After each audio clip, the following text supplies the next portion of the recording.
কপালটাই মন্দ।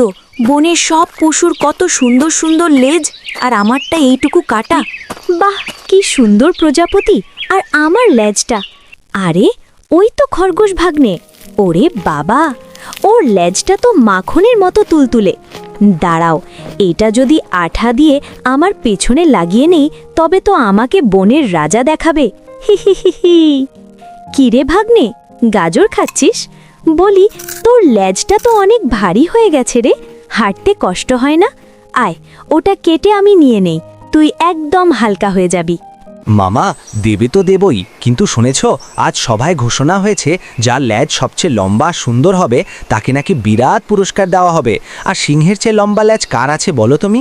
বরং তারটাই নাও। পুরস্কার বলিস কি? তবে তো ওই লেজ এখনই আমার চাই। জলদি কর ভাগ্নে, জলদি।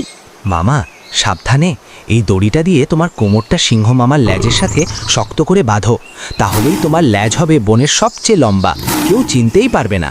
ঠিক বলেছিস, এই তো হয়ে গেছে। এবার আমি হব বনের সেরা সুন্দরী শেয়াল। হি হি হি। হঠাৎ এক মৌমাছি উড়ে এসে বসলো সিংহের নাকের ওপর। ছু! ওরে বাবারে, এ কি হলো? ওরে সিংহ মামা, ছেড়ে দাও! ওরে, কে আছিস, বাঁচাও!